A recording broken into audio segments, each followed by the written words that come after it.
And this is our conversation. And we're going to wait till people start getting on here. As y'all are coming on, we're just going to give it a few minutes so we have enough, we get plenty of folks on. I'm Barb Mataloni with Labor Notes, and we're going to have a good conversation tonight. Going to give it about 3 minutes for people to get on.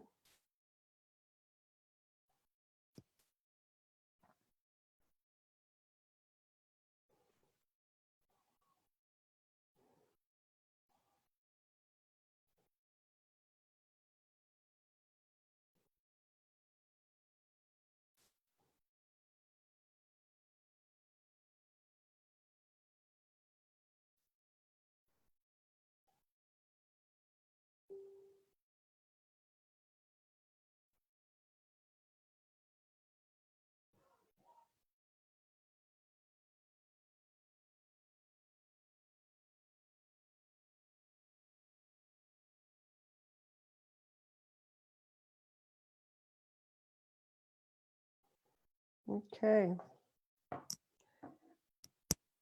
Give it just a couple of more minutes and we'll get started. This is Barb Mataloni from Labor Notes, and we are just waiting for everyone to get on. Sam, you might want to unvideo yourself. Thank you.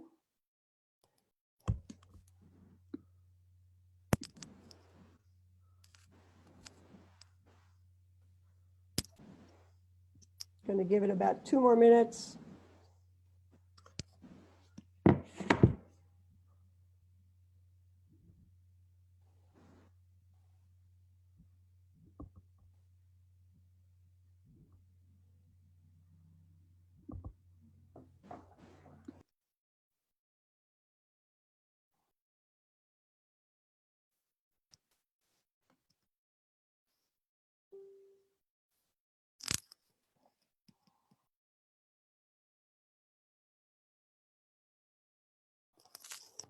Trying to watch this on Zoom and on Facebook and manage people who decide to text me during this.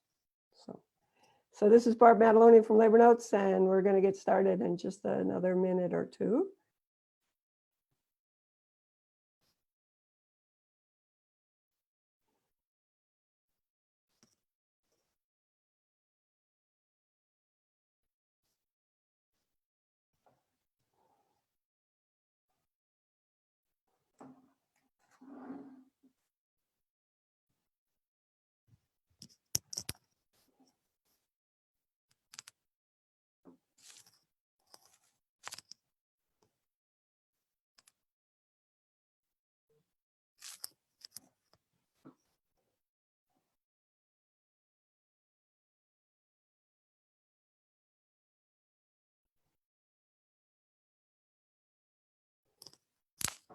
All right, let's go ahead and get started.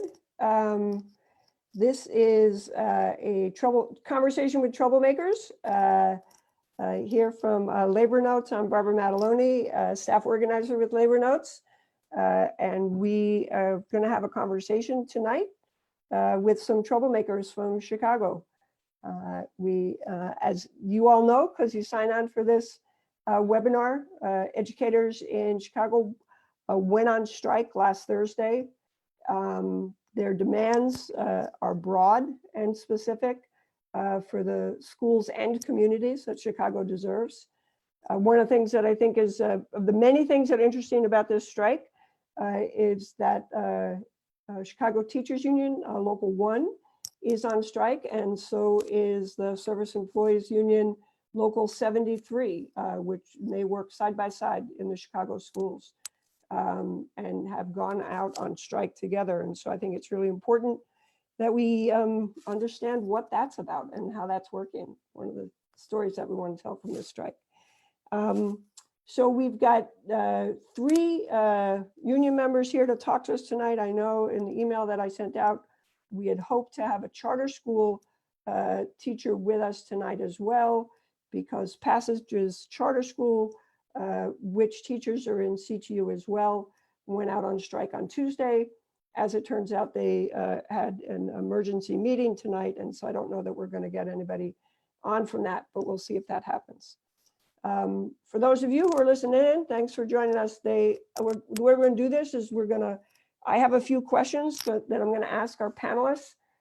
They'll talk to each other, look at those questions, and then for those of you who are on Zoom, you can post a question in the chat or in the Q&A.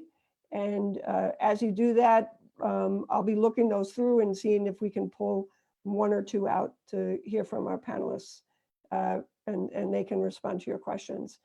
For those of you on Facebook, we'll try to do the same thing with that, although it's a little harder for me to see all the Facebook posts that come up, but I'll do the best I can. Let's go around first and introduce our panelists. We have Susana Ibanez, who is with SEIU Local 73, and she's a special education classroom assistant. You can recognize Susana because she's wearing SEIU purple. And then Christine Dussault, who is an elementary teacher with CTU, who is sporting her CTU colors right there for all of us to see. And Dennis Koseth, who is a certified nurse with CTU. So let's just hear from each of you, just to sort of lay the groundwork so people understand what's going on. What are the demands that you're making in your strike, and why did you need to strike in order to win those demands? Why was that necessary? Christine, you want to start? Okay. And I'm sure CTU will negotiate that. Just wanted to unmute myself. Hi, everyone. My name is Christine Dussault. I've been a CPS for 12 years. Worked the last 9 in the Logan Square neighborhood, which has been one of the neighborhoods heaviest hit by gentrification and displacement in the city of Chicago. So I guess I'll just use that as a segue to say one of the sort of revolutionary things that we are bargaining for is housing issues. This is something that hasn't been done before, but we have a housing crisis in the city of Chicago and many other places.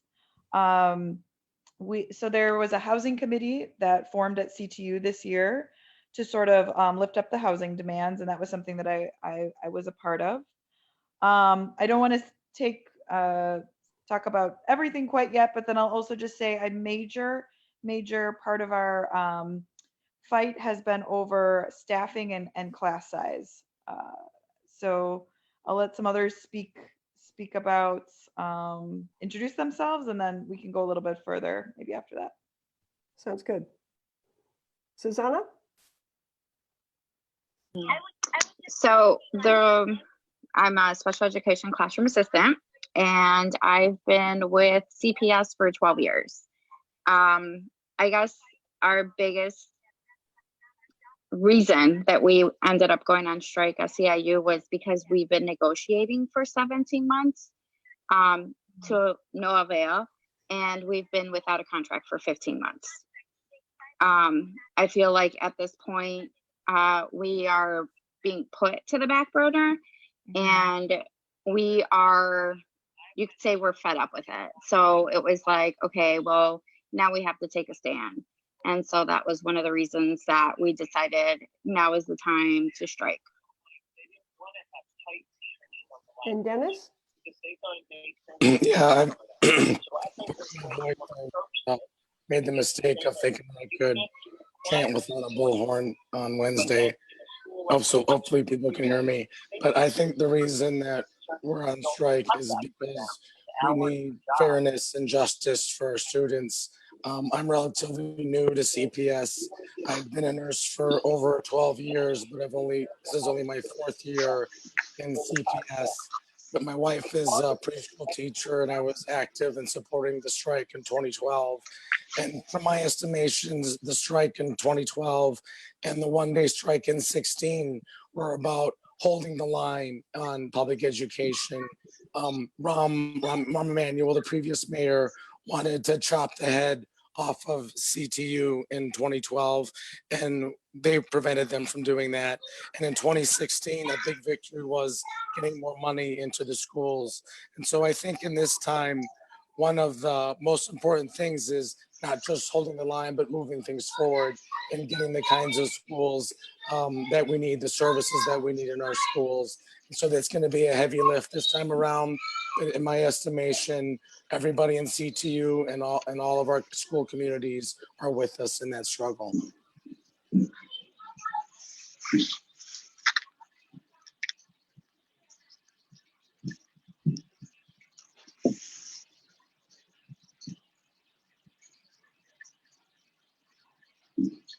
You're muted, Barbara.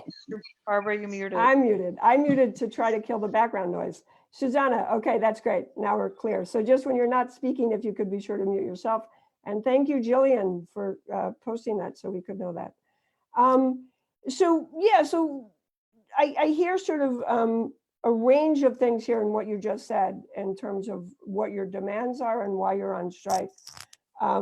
So for you, Susanna, you talked about being put on the back burner as classroom assistants, your bus aides, security guards. Can you say a little bit more of what you mean by that? So speaking from previous contract that we had, it would be 5 years now, we, CPS decided that it was something smart for them to put a clause in our contract. And it stated that if CPS was in financial constraint, they could take away our rates. So they ended up doing that 2 years. From perspective of being in school, CPS believes that only one janitor is sufficient enough to keep a whole school clean. In elementary schools, in high schools, it's completely different. In elementary schools, they believe that security is not needed as much. So one should be enough for a school, even if schools have annexes, which is an extra building in the school. SEIUs, we are utilized sometimes, like during when the school year begins, we're used as maintenance. We're there to clean up classrooms, to set up classrooms. We don't get professional developments. We don't get trainings. What else? Bus aides, they have 4 hours shifts that are minimum. The way that they're split, sometimes bus aides don't have an opportunity to be able to have a second job because of the way the split is done. The max, I believe, is 8 hours, and that's if a bus aide can get lucky to get that shift. So it's kind of like it's a first come, first serve. But if you know management, you're preferably getting that 8-hour shift as opposed to others. Our bus monitors are only making $12 and some change an hour and are only working 4 hours because that's the only shift that they have for them. It's just, the list goes on and on and on. Thank you. If you could mute yourself and then, sorry, do you have like earbud headphones? Because we're getting a lot of echo from you when you're talking. Yeah, you're muted right now. That's okay. We'll try you again. Yeah. I don't know what else, because there's nothing else on and there's like nothing here. All right. Well, that actually seemed a little bit better. Okay. So if you could mute yourself.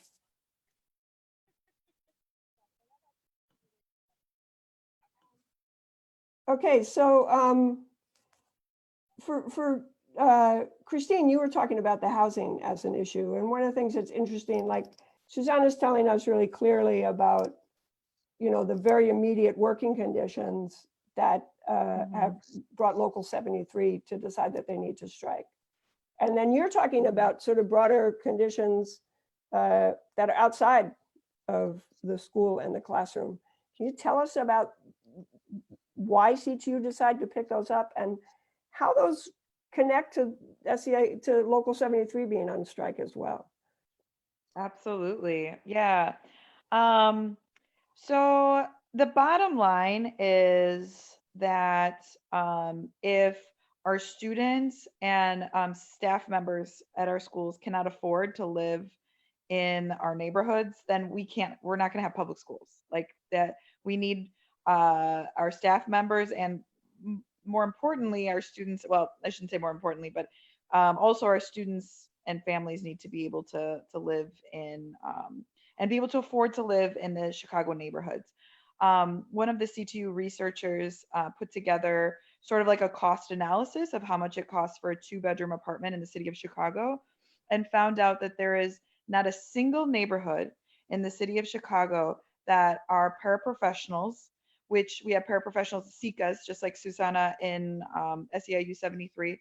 And we also have teacher assistants and PSRPs, which are our clerks in the Chicago Teachers Union.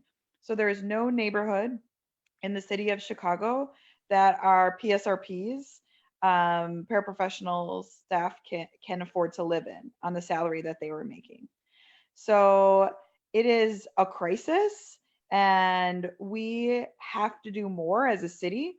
And one of the conversations I had with a neighbor about this, and he was basically like, this does not belong in a teacher contract. Why are you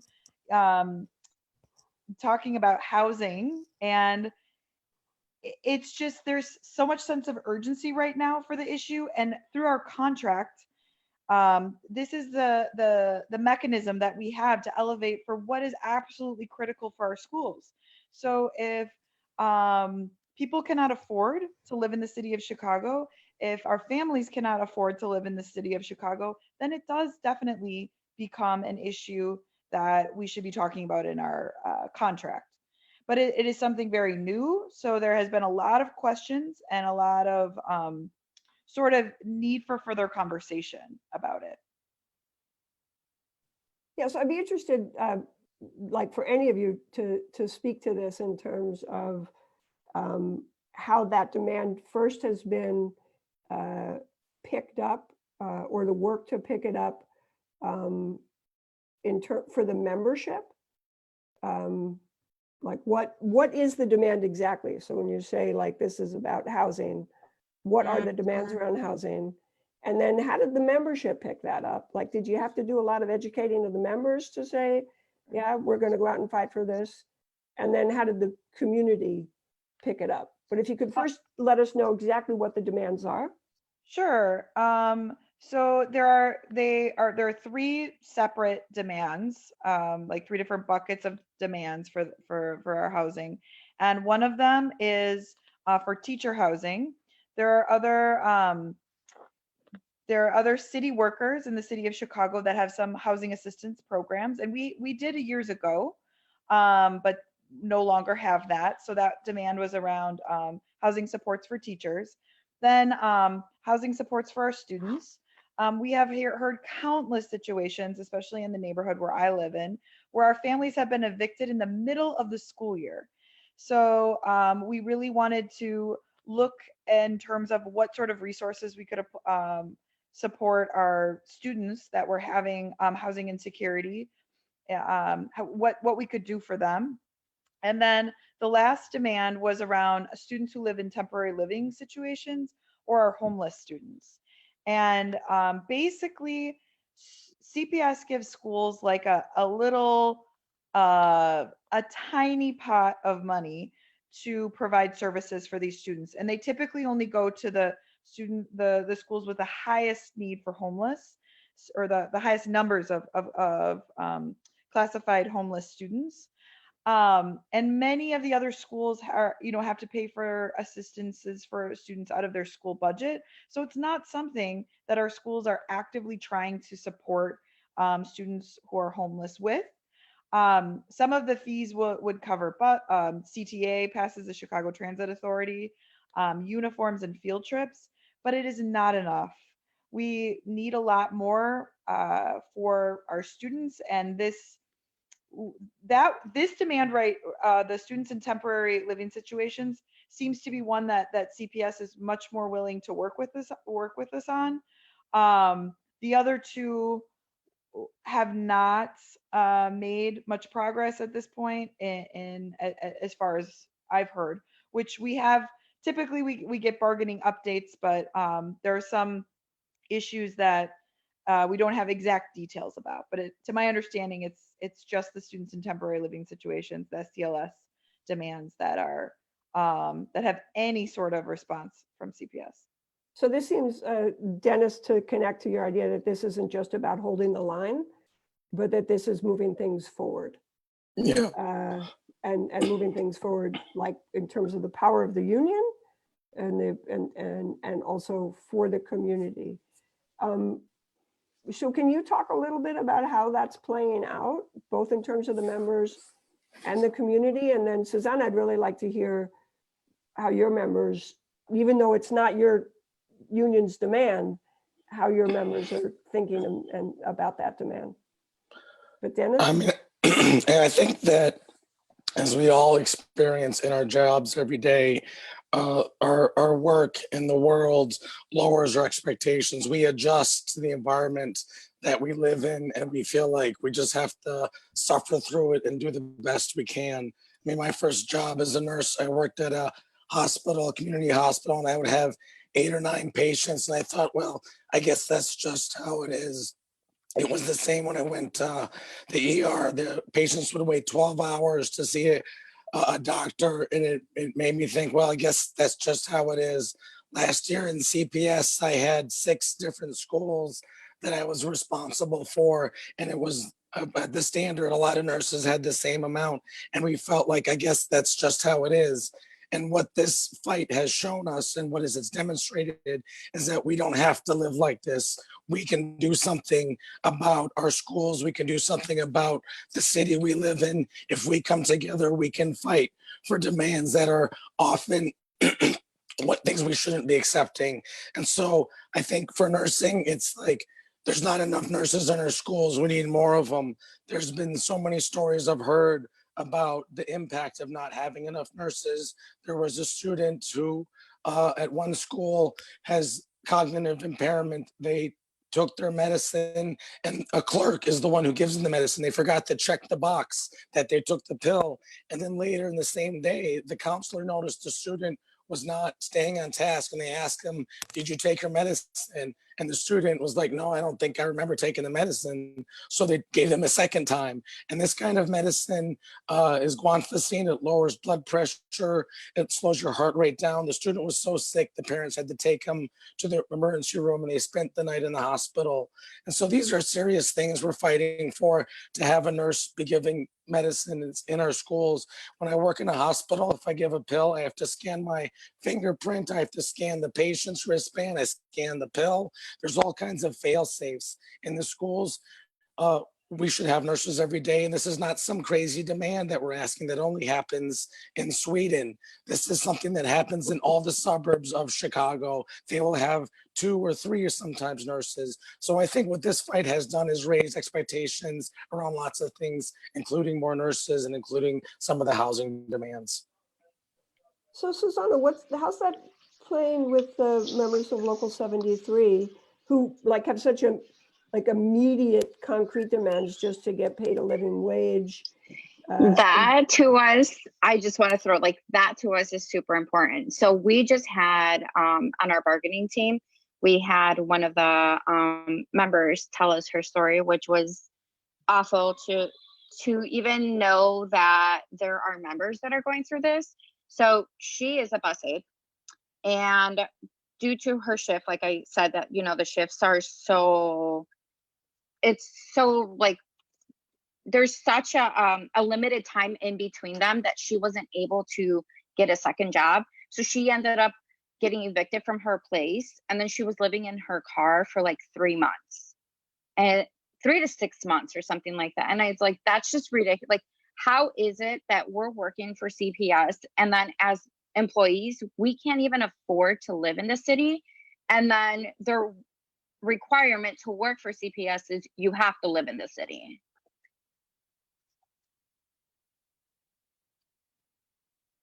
So the mayor's been impossible. I think we could say succinctly on this. It seems like she's really dug her heels in. You know, I saw today that she was attacking the C2 leadership, Jesse Sharkey and Stacey Davis Gates, in sort of the most ridiculous ways, claiming they were no Karen Lewis, the former president of CTU, who you know led the strike in 2012. So what's your sense about, like, and I want to hear from you, like, as people are on the line every day, about how you're holding solidarity within each union and across unions. What are some of the actions that you're engaged in order to keep each other strong? And what's your sense about how this is going to play out? And any of you can jump in. So I want to jump to that. I'm glad that we are in this fight with CTU, because there is only so many of us that I feel like we won't be heard. And the roar is a lot more because CTU is backing us up.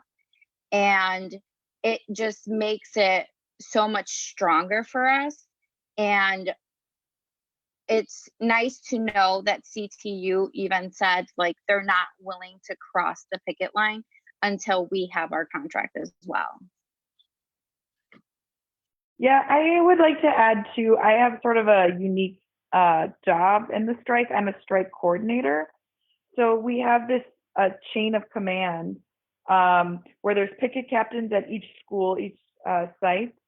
And then they report to a strike coordinator, which I have 7 schools that I'm stopping at. And then there's a field manager. And it's been really nice for me too, because I've been able to have conversations with SEIU members and try to help them troubleshoot, because all of our striking schedules are the same. We are out in the morning at 6:30 in the morning and we finish at 10:30. All of the actions are joint actions. And I know the union is doing as best as possible to make sure that both unions are elevated in any particular action, and there's representation from different aspects of, or different parts of the unions. But yeah, I think, like, we just finished day 6 of the strike, and many of our members have not been through a strike before, or you know, one that's lasted this long if they weren't around in 2012, and it's really tough. Like, you get to this point in the strike where there are a lot of tensions, and the beautiful thing is I can see, I get a good pulse of the city, and I would say 95% of what you see and experience is beautiful, solidarity, upbeat, like optimistic attitudes. You know, but I do happen, you know, sometimes I'm coming and I'm troubleshooting at the different sites. And like, I think it's just like human, it's just the way that we are as humans, that like sometimes, you know, like the harder conversations stay with you. And at this point in the strike, you know, people are, you know, like today I got a lot of questions about health insurance. We have a lot of members that have, you know, a lot of health conditions that are very critical. And like the thought of approaching the end of the month and not having health insurance is a very scary. And we have systems in place for if that would happen, but you know, there's just like the uncertainty of it that is something that has to be addressed. And I feel fortunate to be able to have those conversations with our members. But like I said just a minute ago, I mean, most of it, our people's energy is high. They're happy. They're sharing positive stories. So that's kind of been my experience on the line. Yeah, mine too. I've been talking to people today when we were picketing down at the Board of Ed, and people are basically saying this is a fight for justice for our students, and as long as it takes for us to be in this fight, we're gonna be in it. I don't know if people on this call saw the pictures from yesterday. It was amazing. There were literally 30,000 people downtown. Not just CTU, not just SEIU, but allies from across the city, Speaking of some of the debates and solid questions about solidarity, there's another organization called Reimagine Chicago, which was also holding a rally right after our rally. And I think there was a few members of CTU who didn't like some of the political positions that Reimagine Chicago has taken, in particular around demanding that funding for the police go towards other services like schools. People may not be aware, but the city of Chicago spends 38% of its budget on policing. And that is really an issue that everybody in the city should have an opinion about. And so some people thought, well, why are we being in the same space as this organization? It's going to be some kind of anti-cop rally, which was obviously not the case. That's not the message from Reimagine.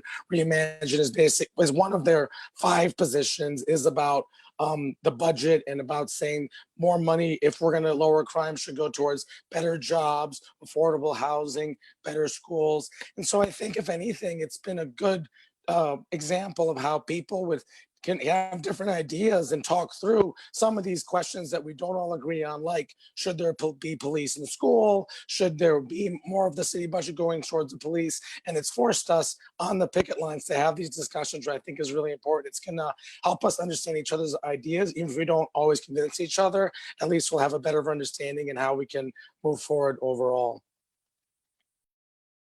That's a great story. As you try to think about like how when workers engage in the struggle, that it becomes a political education, and it, we begin to see the structures of power and then talk to each other about how that works. And that actually goes to one of the questions that's been posted here by Joe Heresy, who I happen to know is at Quincy, Massachusetts. And he's interested in sort of, if I'm reading the question correctly, like how you talk about the tax breaks that go to developers, the incredible growth of luxury real estate market in Chicago, relative to the underfunding of the schools. And I, how does that become a way that you educate and activate? And that Joe's question gets me thinking about so you can talk about that a little bit, but within that, maybe help us think about how do you build to get the kind of solidarity on the line that you're talking about when you're already like 8 days into a strike? What did you do in each of your unions to get there? And then how did the education, how does the tax breaks and underfunding maybe factor into that? And whoever wants to jump in can jump in. Sure. I can speak a little bit about the largest. So we have TIF districts in the city of Chicago, the tax increment finance districts, which is essentially taxpayer money that is supposed to be used for schools and community needs. But we had a developer in the city of Chicago called Sterling Bay create the largest TIF in the city's history, which was called Lincoln Yards. Stacey Davis Gates references it quite often. She calls it the playground for the rich. It was a huge issue because this was something that was sort of put together under Rahm Emanuel's administration. And it was pushed through city council.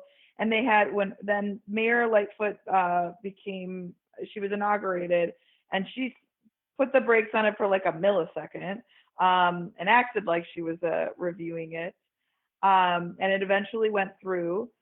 There was a lawsuit saying that it wasn't really in a blighted area, which what the developers were claiming. Anyway, it's been a huge, huge issue because the Lincoln Yards TIF, and there was another TIF that was passed at that same time in the Pilsen area called the 78, together were $2.4 billion worth of taxpayer money that was essentially then used for luxury development and not our schools. And so how does that factor into your organizing? Like how much is that part of the story that you're telling, to be like angry at the rich people and angry about the tax breaks?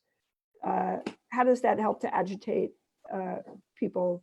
And like one of the things that's interesting to me about that is also like, these are pretty powerful people.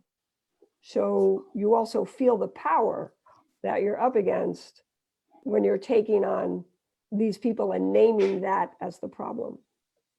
So how do your members respond to that, Susanna? Is that a big part of your campaign and your organizing or not?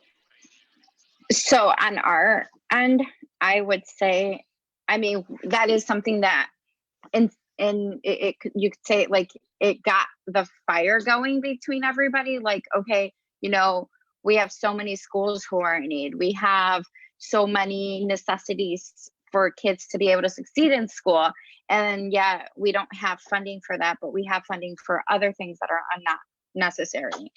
SEIU, we weren't as strong, you could say, before this. But then as we saw how we were being pushed around, how things were like, oh, well, this is more important than you guys. Well, this is more important than you guys. And it was like, okay. So then as a union, we started organizing and we're like, okay, like we need to make ourselves stronger so we can be heard. And that's something that's really common when we speak, like when we're together, the bargaining team, and we're just having conversations, like, how is it that we have funding for so many unnecessary projects in Chicago instead of just putting that where it should be going, into the schools? I think it's a central part of our campaign. The mayor says, I don't have money. The city's broke. We can't fund a nurse in every school every day. And yet when a private developer is able to get $1.2 billion of taxpayer money to develop a playground for the rich, it makes no sense. I was trying to comprehend how much $1.2 billion is, because I'm a nurse, I'm not an accountant. And so I was thinking about this line that Lightfoot says. She says, at the end of this contract, the average teacher is gonna make $100,000 a year. So first of all, that's fake news, but let's say that it's true. Yeah. Let's say that a teacher's really gonna make $100,000 a year. That teacher would have to work for 12,000 years to make $1.2 billion.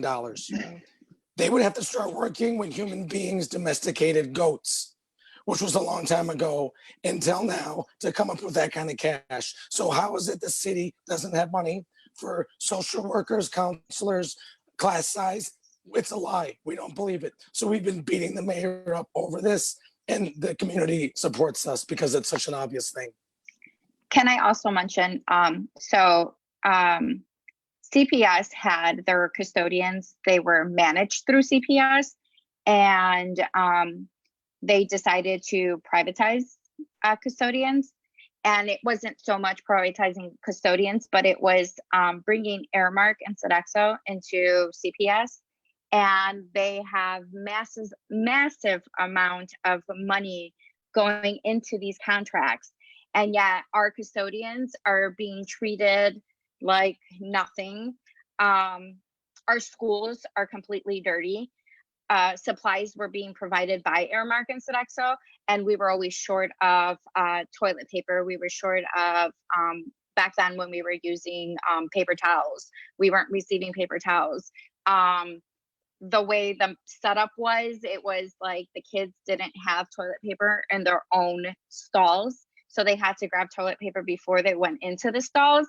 And then you would hear kids going, I need more toilet paper. And it's like, do we really need our kids to be living that kind? Like, that's just not how school should be, period.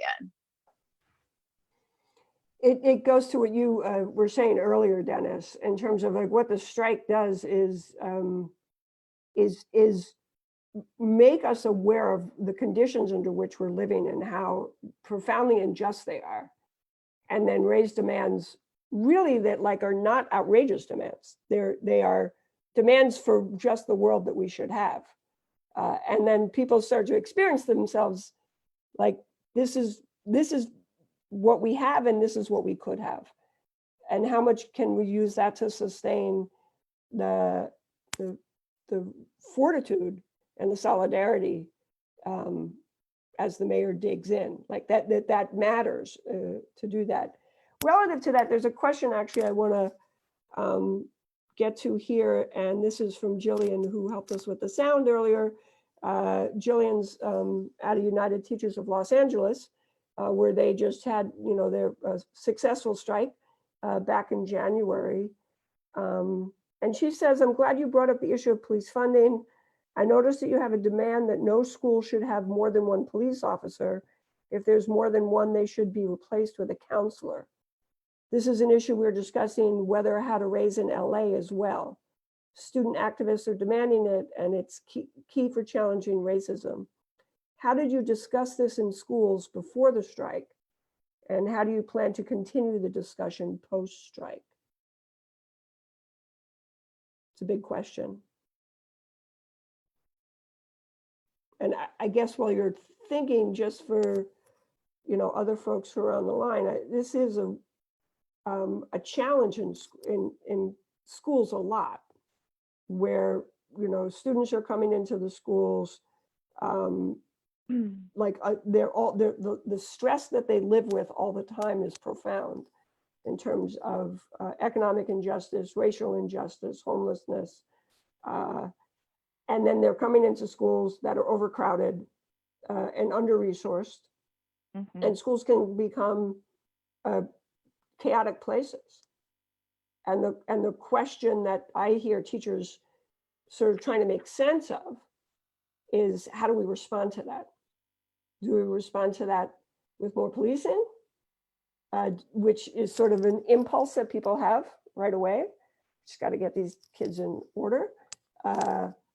Do we respond to it with more resources and more counselors? And so I'm interested if you have thoughts in terms of how that conversation has gone in your unions and with the community, with the students around that issue. Sure, I can speak a little bit to that. So I think it was about 2 years ago, we introduced what CPS calls the John Burge torture curriculum at the union's urging. So for those of you who don't know, John Burge was a white police commander in the Chicago Police Department that basically led a torture ring against mostly Black men, over 100 victims, many whom are still incarcerated, and they were tortured to admitting guilt to crimes they didn't commit, and some are still behind bars. Many have come to speak to our school communities and tell their stories. They've written books. So this is very fresh. We are the city of Laquan McDonald. So people feel the impacts of police brutality very, very closely here. And the union has required that this curriculum is taught in either 7th or 8th grade, and I think either 10th or 11th grade. And I had the opportunity to be part of a group of teachers that sort of reviewed this curriculum about 2 or 3 years ago. It was through a group organization called Teachers for Social Justice, to figure out how to elevate the issues with, and one of the things that we spoke about in particular was policing in schools. And so we compiled resource banks for teachers who teach this curriculum to their students. And then there's resources on how to get a torture survivor from the John Burge torture victims to come and speak to your schools. So that has been something that has been in the works for many years and is now a requirement in the city to help our students and quite frankly, like our teachers as well, become more clear about the deep realities of police brutality and how that impacts the school climate, and just to lift up stories that we have encountered with police officers in our schools.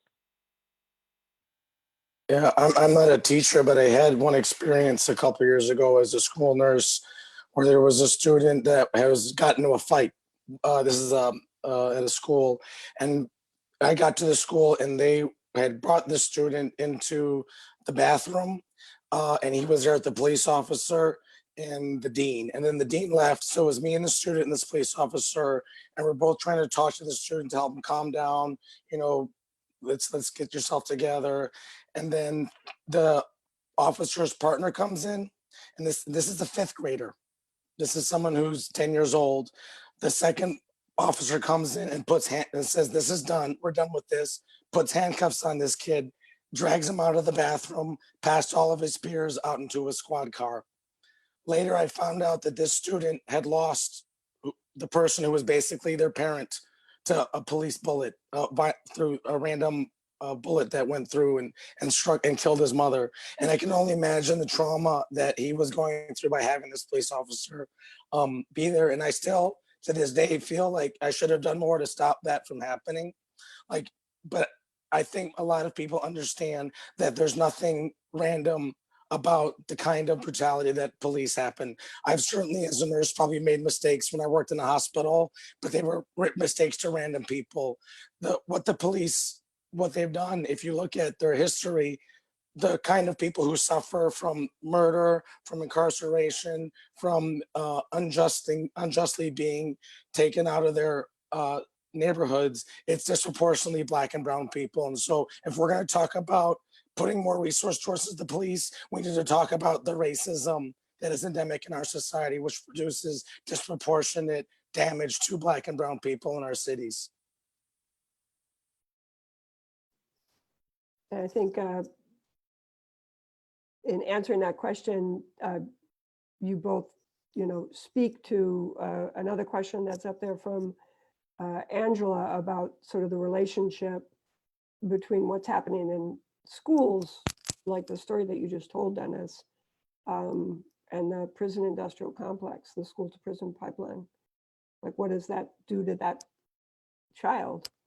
And what does that set him up for, and the racism behind that? That also speaks to another question that's up here, and that is, this is from Jeff asking about, like, how is it that you've built what certainly appears to be from a distance incredible public support? I can infer some things from what you've said, but can you talk a little bit about what the public support has been like and how you cultivated that?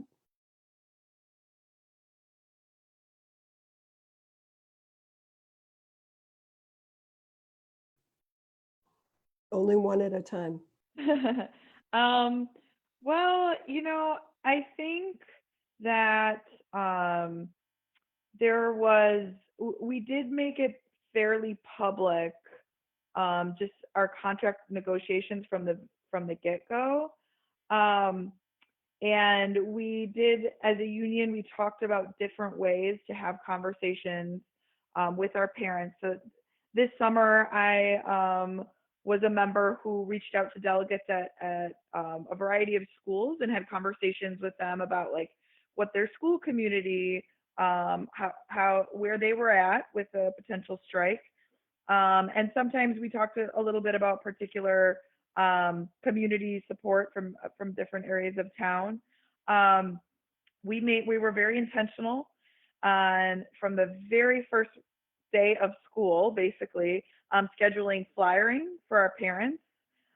We've had a host of community meetings, both prior and during. I participated in a community meeting in my neighborhood last Saturday, or this past Saturday, so kind of in the middle of this, to keep people informed. And today, on the picket line, the decision was made that we would canvass the neighborhood and just sort of update neighbors, hear where they were at, our families, and because it makes sense that they are hearing about our contract updates on the news each night, but to hear from all of us who are on the front lines is essential. So it's an ongoing conversation. It's really important that we're listening to them, because there have been concerns that have come up from and insecurities that are coming up from our family members, and we need to. These are the communities that we teach, and we need to hear them and troubleshoot. You know what can be done, but then also share why we're out here, and just sort of give them sort of a sense of why each one of us individually has made that choice. And I think that's we owe that to our community members, and we've done as much as we can to communicate that, and this is ongoing. But I think we made a commitment that we need to continue those conversations.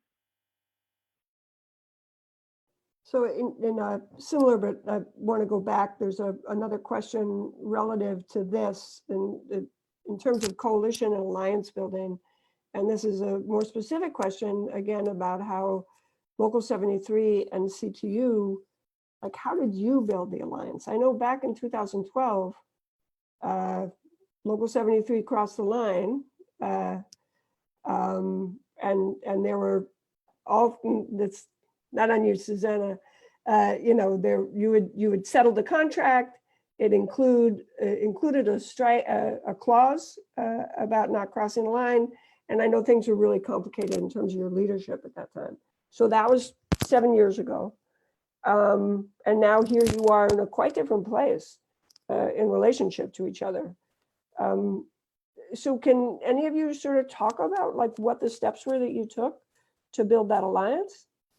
I know SEIU, the 2012, I actually was with CTU at the time. And so when that happened, it was like, oh my goodness.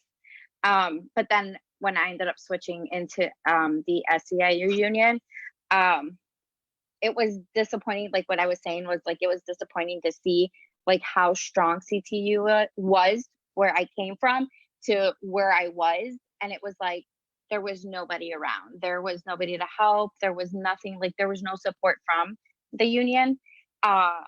We just recently went through a change of our slate, a new president, a new vice president. And it's just, they've got the concept of what a union should be like.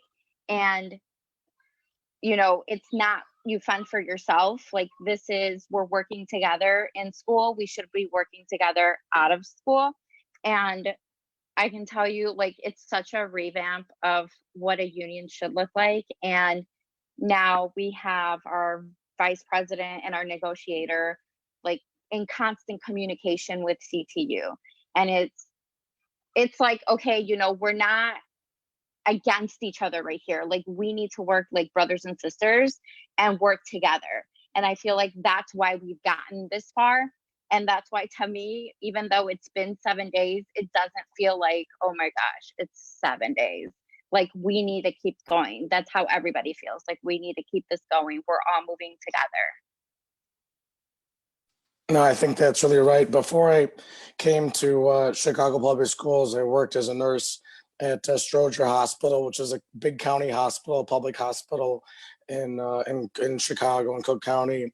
And there's like 40 unions representing different workers. It's such a bizarre concept when you think about it. We're all in the same workplace. We all know each other. We all work together, and yet we don't bargain together. It doesn't make any sense if you have the same common opponent that we should be getting together. When I worked at county in 2008, SEIU and the nurses union that I was a part of at the time were literally at war with each other. They were spending tens of thousands of dollars buying lunch and Subway sandwiches and trying to raid each other. And I'm sure the president of Cook County was sitting back and laughing at us while we were beating the shit out of each other for nothing. And then one day, it just stopped one day when all that stuff in California got settled. It makes no sense to have unions fighting each other.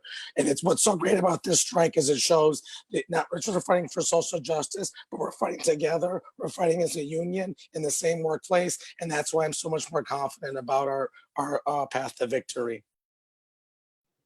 So given that we just got a couple of minutes left, but so when you win, and we know you'll win because you've already won, in what you've been able to build and show people and win actually at the table, it sounds like.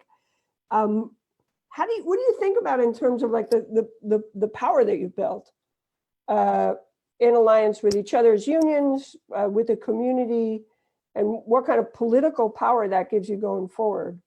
What do you imagine that looking like? What are we reaching for next? How would you hope to use that power to continue to transform Chicago?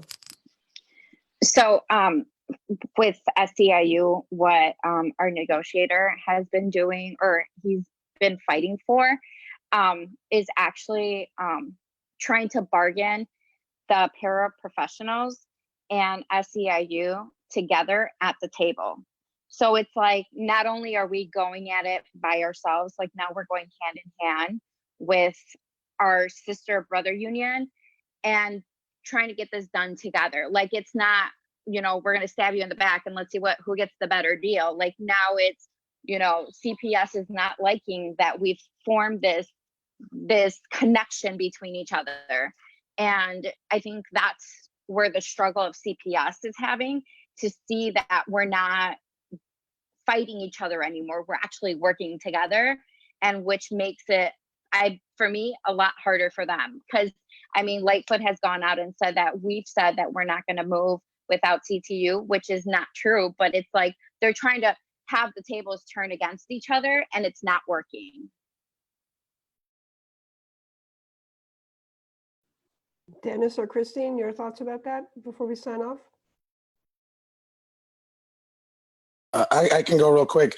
I mean, for nursing, I think what this struggle has done is shown that we can make a difference. Nursing has been really messed up in CPS. This is not a new problem. And for the last couple of years, we've been meeting and talking, not just amongst ourselves, but with people, with parents, with community organizations, talking about how we can improve healthcare in our schools. I think at the end of the day, this mayor has made a grave mistake.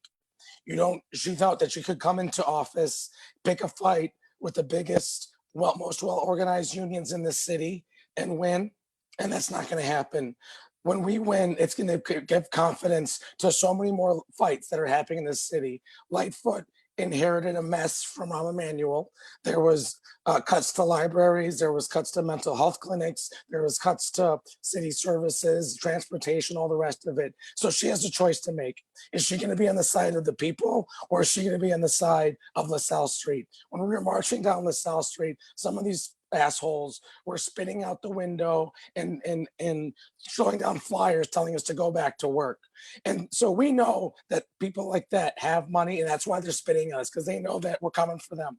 And so this mayor has a choice, and when we are fighting, it's giving confidence to so more struggles. And I'm very excited to see what else comes next after this. I would just add to that, striking is long, your shifts are long, and you have a really unique opportunity to get to know your colleagues, to hear their stories. We so often in schools, just like, you know, we stay in our little areas of the building, we talk to the people that we work with, and striking allows, especially in this opportunity when we're out with our brothers and sisters from SEIU, to have conversations and hear everyone's story. And like, I personally feel like I can walk away and talk about, you know, I was on the picket line talking to a custodian today who was really, really desperately wanting to know about where salary negotiations are, and was talking about his personal struggle to provide food for his family. And just having that conversation that's impacted me, and that's something that I will carry with me. I've had lots of conversations with people about their unique stories and the hardships they've faced. And this has transformed like my view on what is possible and what people have endured, and how we can move the needle on this. Great. Well, we're just about out of time. I want to really thank you, Christine and Susanna and Dennis, and all of the members of Chicago Teachers Union and Local 73 You know, there's been a question in the chat and the Q&A about us talking about a nationwide strike. I haven't brought that up because I actually think that what you're teaching us is what actually has to happen in order to build the solidarity and, you know, continue to build out from that. We don't just go to that. We build, and that's what you've been able to do within CTU, and then bringing in your sisters and brothers from Local 73 and bringing in the community, listening carefully to this. You're telling the story of how we're gonna get more powerful, not just in Chicago, but nationally and internationally. But we do it the way you're doing it, and really appreciate you're not only modeling that, but taking on the boss the way you are for all of us. So solidarity to you. People across country, you know, are with you. So thanks very much. Thank you for and thanks organizing everyone this. who Yes, thank you so participated. much. Really appreciate it. Have a good night. You too. Thank you. Bye. Bye.